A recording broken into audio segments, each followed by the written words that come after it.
மாட்னாண்டா மறுபடியும் மசால் வடை மண்டையன். அஸ்ஸலாமு அலைக்கும் வரஹ்மத்துல்லாஹி வபரகாத்துஹு. அன்பார்ந்த அனைத்து உறவுகளுக்கும் இனிய மதிய வணக்கம். இதோ மறுபடியும் சிக்கினான் டிரான்ஸ்லங்கா ஏஜென்சி.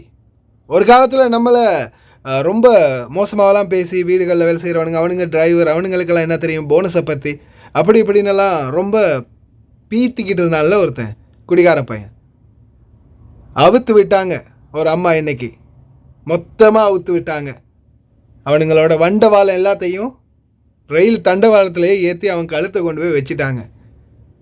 தெரிஞ்சிருக்கும், தெரியாதவங்க நல்லா ஞாபகப்படுத்தி பாருங்கள். 2024 5ஆம் மாதம் 13ஆம் திகதி நாம் இந்த வீடியோ போஸ்ட் பண்ணோம். அந்த காமெடி சீன் வரும்போது அதில் பாருங்கள், டேட்டு மேலே போடும்.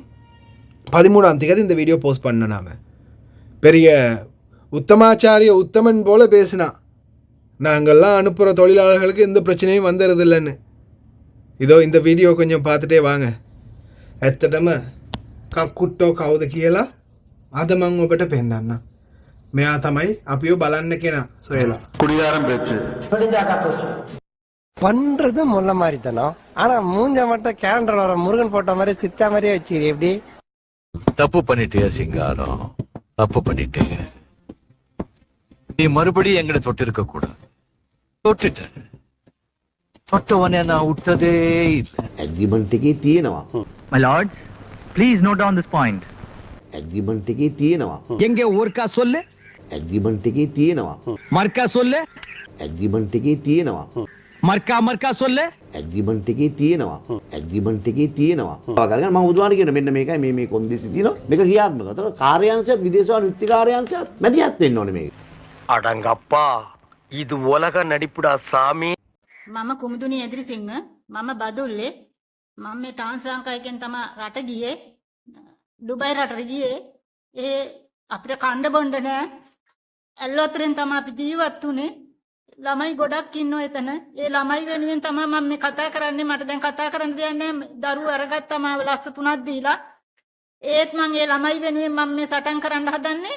ඒ ළමයි අපිට වටිනවා, මව්බිමේ ළමයි. ඒ නිසා මං ඉල්ලා සිටිනවා මේ මාධ්‍යවේදියෙන් ඒ ළමයි ගැන ටිකක් හොයලා බලලා අරන් දෙන්න කියලා. ළමයි ගොඩක් ලක්ෂ 5, ලක්ෂ 8, ලක්ෂ 10 ගෙවලා ලංකාවට ආවයි. කිසිම කෙනෙක් කිසිම දෙයක් කරේ නැහැ. නමුත් මං අතාරින්නේ නැහැ මේක. ළමයි ගොඩාක් කණ්ඩ නැතුව ගුටි කකා දුක් විඳිනවා එතන. ඒගොල්ලෝ අරගෙන ගිහිල්ලා ඒගොල්ලෝ මේසේ අයිනේ තියාගෙන මේසේ යටට ඔළුව දාලා ගහනවා. මගේ ඇස් දෙකට දැකලා තියෙනවා ගහනවා. මං එතන මාස 5ක් ඉඳලා ආවේ. මාස 5කින් තමයි මම ලංකාවට ඊයේ රෑ ආවේ. තාම මං ගෙදරට ගියේ නැහැ. මම මේකට කතා කරලා තමයි ගෙදරට යන්නේ. මං ඉල්ලන එකම දේ තමයි ජනාධිපතිතුමත් මේක බලන්න ඕනි, විදේශ සේවා ඇමතිතුමත් බලන්න ඕනි. මේක සම්පූර්ණයෙන්ම තහනම් කරන්න ඕනේ. මේ විදේශ සේවා කාර්යාංශය බලලා මේ ඒජන්සි සේරම අරින්නේ බොරු කියලා. කිසිම ස්පොන්සර් කෙනෙක් නැහැ මේ රට ගියාට. අපි වෙන්දේසි වෙනවා 15000කට. ඩුබයි රටේ සල්ලි වලින් රුපියල් 15000කට වෙන්දේසි වෙනවා.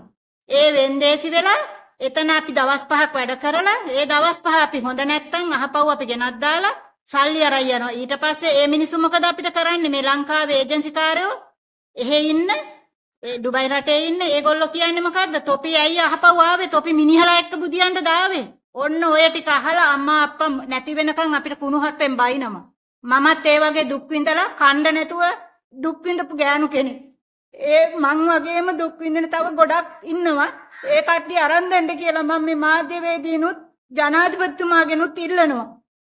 මොකක් හරි කරලා ළමයි ටික බේරලා දෙන්න කියලා. මගේ මව්බිමේ ළමයි සිංහල, දෙමළ, මුස්ලිම් මට අදාළ නැහැ. ඒ හැමදෙනාම මට බේරලා දෙන්න කියලා මං ඉල්ලා සිටිනවා. ඔබ සැමට ස්තුතියි. புர்ராந்த யூடியூப்காரனை கட்டுற மரத்தில் அப்படின்ன மாதிரி எத்தனை யூடியூப்காரனுங்க போய் பின்னால் ஒவ்வொருத்தராக வெளிநாட்டுக்கு போகணுமா, உங்களுக்கு சரியான ஒரு இடம் இருக்குது, அதுதான் டிரான்ஸ்லங்கா ஏஜென்சி. அதில் போனீங்கன்னா உங்களுக்கு உங்களுடைய வெளிநாட்டு பயணம் சிறப்பாக அமையும். 2 வருஷம் முடிச்சுட்டு சூப்பராக நீங்கள் வீட்டுக்கு வந்துடலாம்.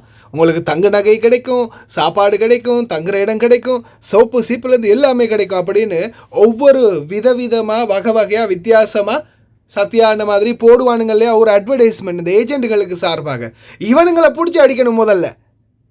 ஏன்னா அன்னைக்கு அப்படி தானே நாங்கள்லாம் என்னவோ கக்குட்டாவாம் காகங்களாம், நாங்கள் வந்து வீடுகளில் வேலை செய்கிற டிரைவர் மாறா, எங்களுக்கு பின்னால் இருக்கிறதெல்லாம் இந்த அக்காமை இல்லாமல் இருக்கிற பெண்களாம், இவனுங்க சொல்கிறதெல்லாம் நாங்கள் சொல்கிறதெல்லாம் உண்மை இல்லையாம், அவங்க சொல்கிறது தான் உண்மையாம், போனஸா அதெல்லாம் எங்கே இருக்குது, போனஸ்ன்றது அப்படியெல்லாம் எதுவுமே இல்லை, அதெல்லாம் அவனுங்களோட பொய் அப்படின்னு எங்களை கலாய்ச்ச இந்த கருங்குரங்கு தான் இன்றைக்கி நல்லா செம்மையாக மாட்டியிருக்கான்.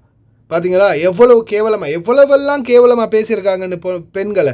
அதே மாதிரி காசு கொடுத்து சாப்பாடு இல்லாமல் கஷ்டப்பட்டு துபாய்க்கு போய் கடைசியில் திருப்பி ரிட்டர்ன் வந்திருக்காங்க இந்த மக்கள்.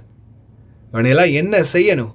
அதான் நாம் இருக்கமே, இவனுங்களெல்லாம் வச்சு செய்யணும். மவனை எங்களையாடா தப்பாக பேசுன மாட்டினடா நீ, உன்னைய மசால் வடைக்கு போட்டு மாவில் அரைக்காமல் விட மாட்டேன்டா நீ. இந்த மாதிரி சில திருட்டு நாய்களை பப்ளிஷ் பண்ணுறதுல எங்களுடைய யூடியூப் சேனல் பெருமிதம் கொள்கிறது. பெரிய அப்பா ட்ரக்கர் மாதிரி பேசினார்ல, இப்போ என்ன பண்ண போகிறாரு? எங்களுடைய தொழிலாளர்கள்லாம் ஒரு பிரச்சனை இல்லை, இது வரைக்கும் நாங்கள் பல வருடம் அனுப்பிட்டு இருக்கிறோம், ஒரு தொழிலாளர் ஒரு பிரச்சனை இல்லை. தொழிலாளர்களுடைய பிரச்சனைகள் வெளிவாரதில்லை, அதுதான் பிரச்சனை. இப்படி தைரியமாக எல்லாரும் கிளம்பிட்டாங்கன்னு வைங்க, நான் இந்த ஏஜென்ட்டில் தான் வந்தேன், இந்த மாதிரி தான் இப்படியெல்லாம் பண்ணினாங்க அப்படின்னு வெளியில் ஒருத்தர் வந்து சொன்னாங்கன்னா போதும், உன்னையெல்லாம் வச்சு செய்யலாம். வெளிநாட்டு வேலைவாய்ப்பு பணியகமே, வெளிநாட்டு வேலைவாய்ப்பு அமைச்சகமே, தயவு செய்து இந்த மாதிரியான திருடர்களுக்கு முத்திரை குத்தி இவங்களை விரைவிலேயே வீட்டுக்கு அனுப்ப முயற்சி பண்ணுங்கள். இந்த மாதிரி குடிகார நாய்களை எல்லாம் வச்சு ஏஜெண்ட் பண்ணி மக்களை இன்னமும் கேவலப்படுத்தாதீங்க. මට නම් ඇත්තටම හරි අප්පිරියයි ඒ කවුද මේ මහත්තයා නම දන්න මම හවුස් ඩ්‍රයිවර් කෙනෙක් වෙන්න ඕනේ කවුරු හරි. ඉතින් මේ රට ගිහින් ඉන්න කට්ටිය අnder ඔය අතරතුර උතන ලොකු බැග්යක් එක්ක ඉන්න කට්ටිය ඔක්කොම පැන එළියට පැනපුවා. Tamanට ගෙදර ප්‍රශ්නයක් තියෙනවා තානාපති කාර්යාලයේ ඉන්න විදේශ අනිත්‍යකාරයන් ඉන්න යව් ඒජන්සි බැලුවේ නෑ කියන්නකො. දැන් මේ බොරු කියලාද රට යවන්නේ? නෑ අපි බොරු කියලා යවන්නේ. කොච්චර සලකනවද? ඇඳුම් පැළඳුම් අරන් දෙනවා, බර්ත්ඩේ වලට රත්තරන් බොරු අරන් දෙනවා, ටෙලිෆෝන් අරන් දෙනවා. ඉතින් ඒව බෝනස්. එන්න මොකද්ද මේ කියන්නේ? සම්පූර්ණව මිනිස්සු අමාරු දෙමිල්ලක් කරන්නේ මෙතන. ඔබතුමා එක කියලා නෙවෙයිද මේ කට්ටිය කියන්නේ? මගේත් රට ගිය අයට බෝනස් එක ලැබිලා තියෙනවා. ඔබතුමා වගේ කීමෙන්ද කියන්නේ? ඒ ඇඩ් එක තහනම් කරලා තියෙන්නේ දාන්න එපා කියලා. මේ අපේ අයිතිවාසිකම් වෙනුවෙන් තමයි මේ අය කතා කරන්නේ. කොහොමද ගුවාසිතර කියවලා නිවාඩු දෙන්නේ? සිකුරාදට වහනවාද ගෙදර? නීති අනුකූල බෝනස් එකක් දෙන්න ඕනේ කියලා නැද්ද? සුනිත් අයියා බොරු කියන්නේ ඔයාගෙන් ආපු මටත් බෝනස් හම්බෙනවා. ඒක දෙන්න ඕනේ නිර්ණායකත්ව මොනවා හරි තියෙනවද? දෙන්න ඕනේ නැත්නම් ළමයි යවන්න බෑ. නීතියක් දැන් බුක් කරන්න පුළුවන්. බාබුගේ ප්‍රතිචාරය මොන වගේ වෙයිද? දැන් ඔය මම කියන්නේ එහාදේ මම දැන් හවුස් ඩ්‍රයිවර් කෙනෙක්. එක තැනකද විවේචනය නෙවෙයි. තව අවස්ථාවක් හදලා දෙන්න ඕනේ. ඕකන්ට පිස්සු මොලේ නැති මියරා. මොකද්ද පළවෙනි අරක කරන්න ඕනේ? ඒ කොහොක්ක් ඉන්න කක්කුට්ටෝ කෑගෙරුවට දෙන්නේ නැහැ. මේ ප්‍රශ්නේ සංවේදීකේ ලෝයස්ලත් කිව්වා අරාබි රටවල් වල ගිහිල්ලා රංගන්න කරන්න අරවා ඉල්ලන්න මේව ඉල්ලන්න බෑ. නැති ප්‍රශ්න සමාජ මත පිට අරගෙන ආවිල්ලා අපි මස් කඩකාරයෝ. අපි කාගේ මස්ද විකුණලා දෙන්නේ? ඒක අනිවාර්ය නීතියක් කරන්න ඕනේ. ඇග්‍රීමන්ට් එකේ නිකන් තිබ්බට හරියන්නේ නැහැ නේ. පිලිපීන් වලට හම්බ වෙනවා. දැන් පිලිපීන් වලට හම්බ වෙනවා. පිලිපීන් වලට හම්බ වෙන මොකද පටන් ගත්ත මුල් කාලේ ඉඳලා මේගොල්ලෝ කොන්දේ මොකද පිලිපීන් ළමයින්ට ලංකාවේ අයට වඩා වැඩි වැටුපක් ලැබෙනවා. ඒක එම්බසි වලින් හදලා තියෙන ක්‍රමයක්. මුල් කාලේ. දැන් මේ කාලයක් ඇදගෙන ගිය එකක්.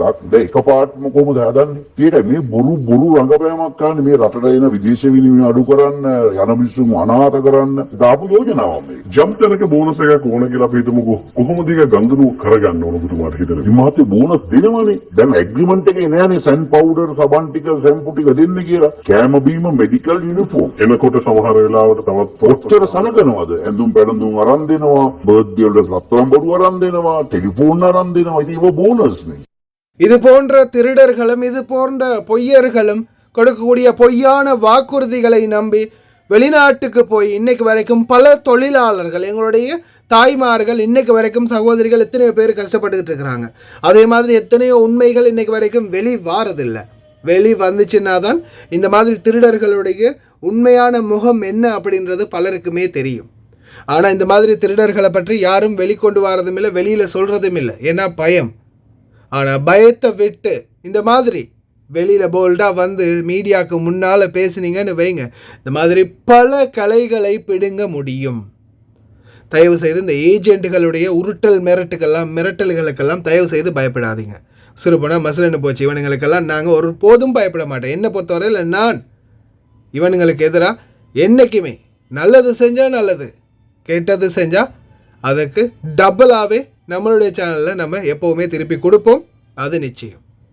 ஏன்னா இன்றைக்கு வரைக்கும் பாதிக்கப்படக்கூடிய தொழிலாளர்கள், ஏன்னா நீங்கள் யோசிச்சு பாருங்கள், இந்த தொழிலாளர்கள் பாதிக்கப்படும் போது ஏஜெண்ட்டு இல்லை, நோ ரெஸ்பான்ஸ். வெளிநாட்டு வேலைவாய்ப்பு பணியகம் போட்டால் ஒரு வாரத்துக்கு அப்புறம் தான் கம்ப்ளைண்ட் வந்து தூதரகத்துக்கு சேரும். தூதரகத்துக்கு கால் பண்ணால் இது என்ன சொல்கிறது, வெளிநாட்டு வேலைவாய்ப்பு பணியகத்தில் கம்ப்ளைண்ட் வந்ததுக்கப்புறமா நாங்கள் பேசுகிறோம். இப்படியோ இவங்க காலத்தை கடத்திகிட்டே இருப்பாங்க. ஆனால் அவங்களுடைய பிரச்சனைகளை ஒன்று சிலர் வந்து இந்த சோஷியல் மீடியா யூஸ் பண்ணுறவங்க அதில் வீடியோவாக போடுவாங்க. அப்படி இல்லாதவங்க பார்த்திங்கன்னா என்ன மாதிரி இந்த சோஷியல் மீடியாவில் இருக்கிறவங்கள்ட்ட வந்து முறையிடுவாங்க. ஒருத்தரா 2 பேரா, கிட்டத்தட்ட ஒரு 5 வருடத்துக்குள்ளே மட்டும் 21,500 பேர், அதில் குறைஞ்சது ஒரு 11,500 பேரை தள்ளி வச்சாலும் வேறு ஏதாவது ஒன்றுக்காக வந்து கேட்டிருப்பாங்க, வேறு ஏதாவது ஐடியாவுக்கு வந்திருப்பாங்கன்னு. மிச்சம் அந்த 10,000 பேரும் உண்மையிலேயே இந்த மாதிரி பாதிக்கப்பட்டவங்க தான். அதுவும் பாதிக்கப்பட்டவங்களில் 190% ஏஜெண்ட்டுகளால் மட்டுமே பாதிக்கப்பட்டவர்கள். பொய்யான வாக்குறுதி, 6 மாதம் வெயிட் பண்ணுங்கள், 3 மாதம் வெயிட் பண்ணுங்கள், அப்படியோ காலத்தை கடத்திட்டு அதெல்லாம் எங்களுக்கு இனிமேல் அவங்களுக்கு இருக்கிற சம்பந்தம் முடிஞ்சு போச்சு, இனி ஒன்றும் பண்ண முடியாது, சாரி அப்படின்னு சொல்லிட்டு ஃபோனை பிளாக் பண்ணிடுறது. எத்தனை தொழிலாளர்கள் இந்த மாதிரி பாதிக்கப்படுறாங்க. வெளிநாட்டு வேலைவாய்ப்பு பணியகமே, விஜித ஹேரத் அமைச்சர் அவர்களே, நாட்டின் அதிமேதகு ஜனாதிபதி அனுரகுமார திசாநாயக் அவர்களே, இது உங்கள் அனைவருடைய கவனத்திற்கும்.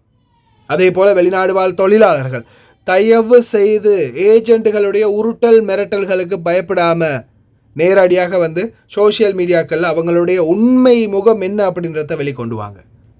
இந்த மாதிரி பல பொய்யர்கள், பல பொய்யான ஏஜெண்ட்டுகளை நம்பி இன்றைக்கும் எத்தனையோ பேர் ஏமாறத்துக்காக அங்கே போலியில் நிற்கிறாங்க.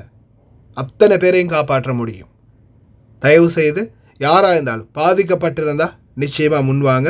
உங்களுடைய பிரச்சனைகளை நீங்கள் எப்படியெல்லாம் பாதிக்கப்பட்டீங்க அப்படின்றத தைரியமாக வெளியில் சொல்லுங்கள். ஒருத்தர் சொன்னால் போதும், மற்ற எல்லாருமே ஒன்றன் பின் ஒன்றால் வருவாங்க. அதே மாதிரி இந்த மாதிரி திருடர்களுடைய போலி முகங்களை கிழித்தெறிய முடியும். கடைசி வரைக்கும் பார்த்த எல்லாருக்குமே ரொம்ப நன்றி. எத்தனையோ பேர் தெரியாதவங்க இருப்பாங்க, முடிந்த வரைக்கும் அவங்களுக்கும் தயவு செய்து ஷேர் பண்ணுங்கள். வீடியோ பிடிச்சதா ஒரு லைக் பண்ணுங்கள், சப்ஸ்கிரைப் பண்ணுங்கள், பெல் பட்டனையும் மறக்காமல் ஒரு செலக்ட் பண்ணுங்கள்.